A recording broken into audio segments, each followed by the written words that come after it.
Edit কৰি মেলি video' দিয়াটো মোৰ কাৰণে খুব এলাহৰ কাম। তথাপিও প্লিজ সকলোৱে মোৰ চেনেলটো ছাবস্ক্ৰাইব কৰি দিব আৰু কাষতে থকা বেল আইকনটো প্ৰেছ কৰি দিব যাতে এনেকুৱা টিকলা ভিডিঅ'বোৰ চাব পাৰে।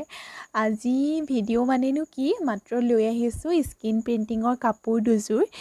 যিহেতু মই অলপ দিনৰ পৰা স্কিনৰ পেইণ্টিঙৰ এনেকুৱা কামৰ লগত জড়িত হৈ আছোঁ, গতিকে ভাবিলোঁ ভিডিঅ' এটা লৈ আহোঁ। নিজৰ কামৰ বাহিৰেও এইবোৰ কাম কৰি মোৰ খুব ভাল লাগে, সেইকাৰণে কৰি থাকোঁ। সময়ৰ অভাৱ হ'লেও যেনে তেনে মিলাই মেলি কৰা হয়।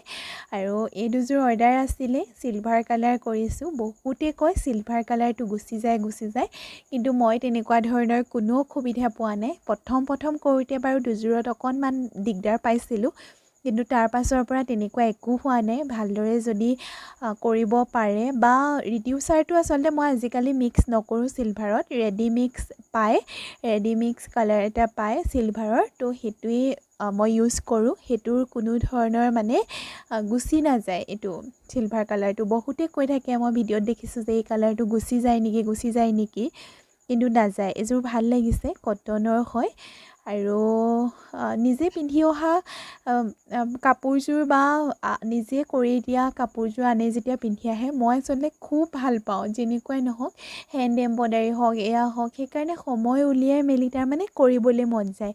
কিন্তু মোৰ ভিডিঅ' কৰাটো খুব এলাহ। বহুত দিনৰ পৰা এইবোৰ কাপোৰ কৰি আছোঁ আৰু মোৰ দিনে 2-3 যোৰ মোৰ অৰ্ডাৰ থাকে। মই যেনে তেনে হ'লেও কৰি দিবলৈ চেষ্টা কৰোঁ।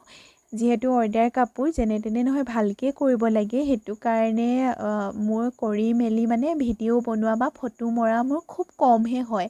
আৰু এই দুযোৰ আছিলে, দুইযোৰে ৰেডি কৰি দিব কৈছে, গতিকে ৰেডি কৰাৰ আগতে বোলো ভিডিঅ' এটা বনাই থওঁ সৰুকৈ, যাতে আপোনালোকৰ লগত শ্বেয়াৰ কৰিব পাৰোঁ। এইযোৰ আছিলে ডাৰ্ক অৰেঞ্জত, আৰু ইয়াতে মানে কালাৰটো মই কৰিছোঁ মিক্স, ব্লেক আৰু ৰেড মিক্স কৰি পেলাই কৰিছিলোঁ মই। ইয়াতে কিন্তু ব্লেকে দেখিছে, এনেই বৰ ধুনীয়া কালাৰ এটা উঠিছে। ভাল লাগিলে জনাব। আৰু কাপোৰ মোৰ ষ্টকত মানে একেবাৰে নাথাকে, লৈ যোৱা হয়, মানে কৰি হ'লেই লৈ যায়, তেনেকুৱা নিচিনা হয়। মই একেবাৰে ভিডিঅ' বনাবলৈ সময় নাপাওঁৱেই, সেইটো কাৰণে এতিয়া ভাবিছোঁ যি এযোৰ কৰোঁ সৰু সুৰাকৈ এনেকৈ ভিডিঅ'বোৰ দি থাকিম। আপোনালোকে ভাল লাগিলে মোক জনাব, কণ্টেক্ট কৰিব, আৰু ভিডিঅ'টো চোৱাৰ বাবে ধন্যবাদ।